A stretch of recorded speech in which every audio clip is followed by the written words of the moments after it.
Hi all, let's have a look at another amazing game played recently, Wesley against Magnus Carlsen in the Altibox Norway classical section of the event, round 6. D4 from Wesley D5 for Magnus Carlsen, C4, C6 the Slav.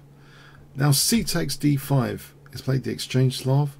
Mikhail Botvinnik, I checked up his usage of the exchange Slav, and actually it seems to be after knight F3, knight F6, CD, he would play C takes D, slightly delayed, but here it's just being played immediately. And now bishop F4, knight F6, knight C3, knight C6, knight F3, A6. So with this symmetrical pawn structure, of interest maybe C5 and E5 for white, and for black C4 and E4. These outpost squares, there might be a little battle with these squares.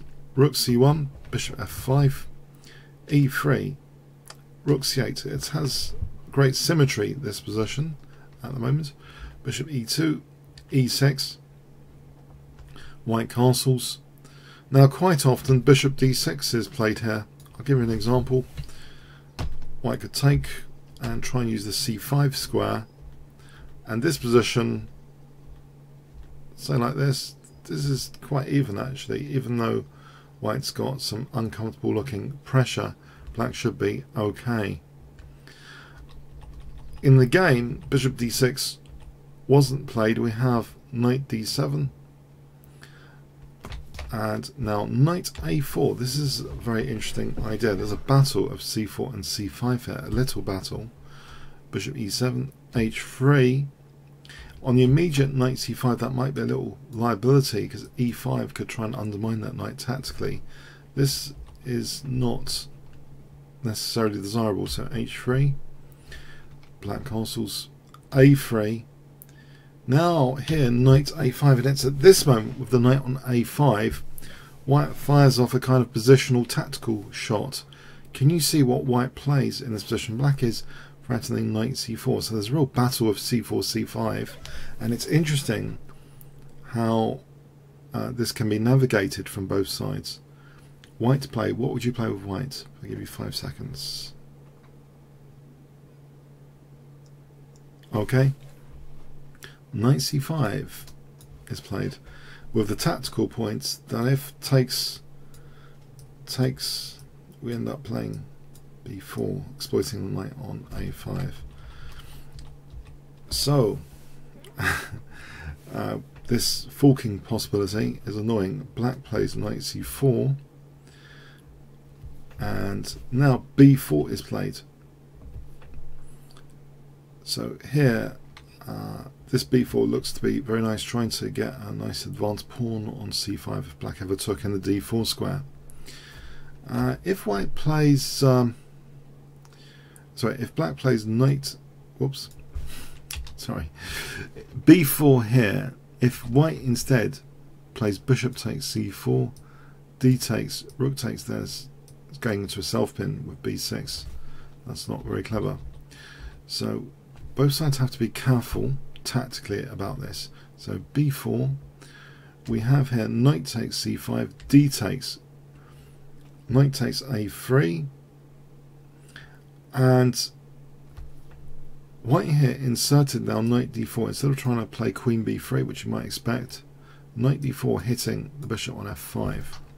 On queen B3, knight C4 is probably best, because this looks like it's just asking for a bit of trouble after taking, and knight D4 hitting B5 and F5. So say black just gives back the pawn on queen B3 with knight C4. This should be only a small edge for white, but nevertheless white has made some progress, it seems, to get that small edge. But knight D4 is pushing for more with knight takes F5.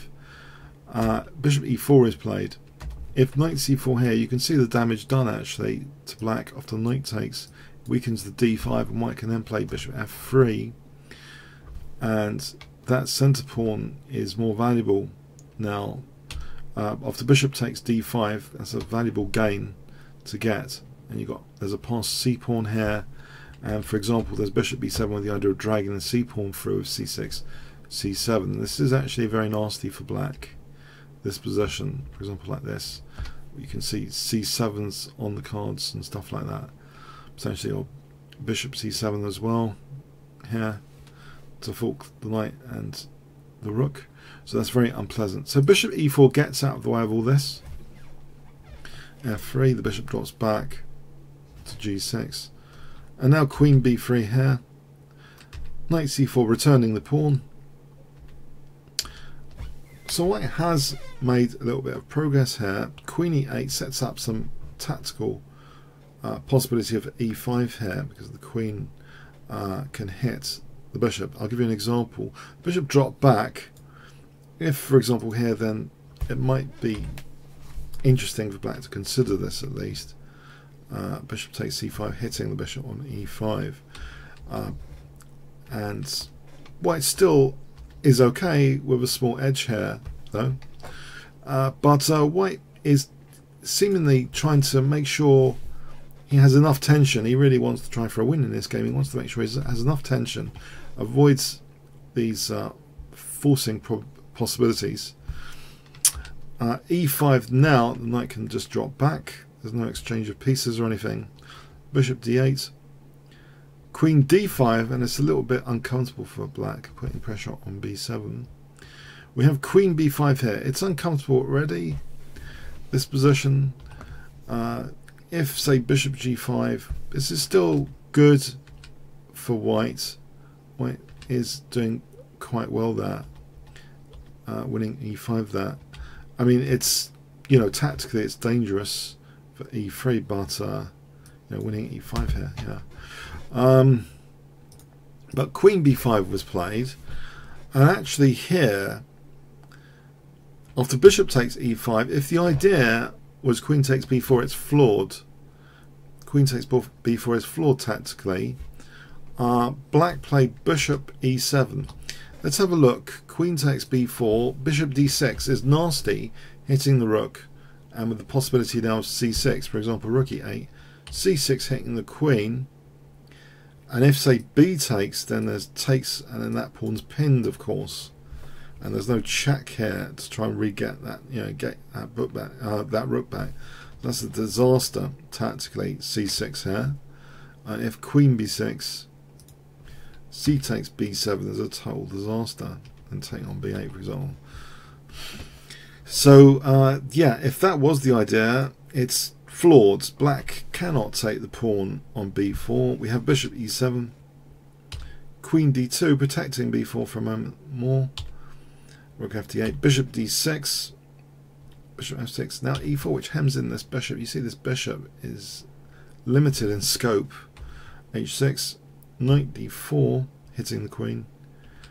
That's taken. Queen takes. Rook e8, rook fe1. And now white is playing g4, which locks in that bishop more and threatens basically to squish it with f4, f5. f6 at least making an escape route back in advance and holding up e5 a bit potentially. But f4 now, white's gaining space on the king side. f5, bishop f7. Now here h4 is played, so not indulging in e5 just yet, which might seem tempting. But with h4, white is using a classic recipe of now exploiting the mobility of this space advantage with rook c2. The flexibility of the rooks is a classic recipe to exploit a space advantage, because the break could come when black least wants it with g5, and the rook is ready to exploit that space breaking move, g5, that pawn break, and black isn't in a great position to do anything about g5. a5, trying to get some activity. To show you some of the dangers here, if king h8, then g5 break is painful. For example, rook g8, rook g2, queen e8, and now e5, for example. Actually, h8 is nasty for black. That is just really, really nasty. Look at this. Black's king is going to be slaughtered here. Something horrible is going to happen. It's not very nice at all. So black's trying to get some counterplay with a5. But now g5 anyway, threatening g6 check, winning the bishop. Bishop h5. If f takes h, yeah, this looks really nasty. You know, just maybe g6 check, or even stronger might even be this, just going for the king. Black's king is just in meltdown there, and it's just hopeless. So bishop h5 was played, g6 check, and this is now king safety is coming in. It's not just the big space advantage. The bishop's kind of locked out of the game, but white now locks the rook out of the game as well. Both of these pieces are not really doing much now. None of black's pieces are doing much. Rook b2, queen c6. It's a very difficult position, but maybe queen d7 might have been a bit stronger resistance here. But even so, it's better for white.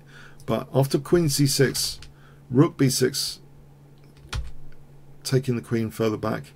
Now queen e5 hitting b7, a4 is played. If rook a7, just to show you some misery of black's position, queen f7, a4, e5, look at black's king. Although this pawn's pinned, all white needs to do is not play that to lose the rook, but actually just make his king so it's not check. So ef is devastating. For example, e takes f, devastating. It's not check, and the black king would get mated. And here, you know, it's just hopeless. Here, fg, rook g7, rook e8 crashing through. It's pretty nasty. That's checkmate. That shows how this pawn structure here, stretching to black's king, is now really getting decisive.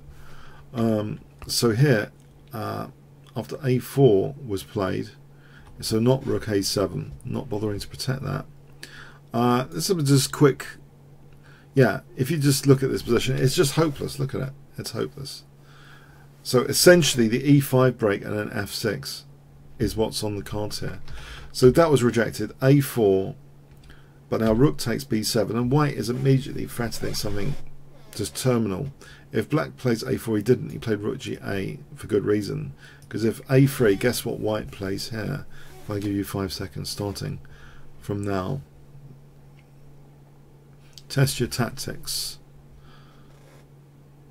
Okay, rook takes g7, which threatens mate in 1 with rook h7.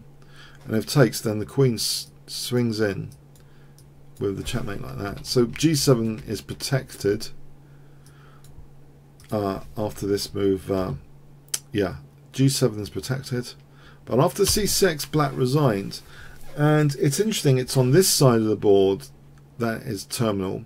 If the game continued a3, then c7 with the idea of rook b8 is squishing on that side of the board. For example, a2, and white can actually just play rook b8. After a1, sorry, rook b8. And let me try and get the queen.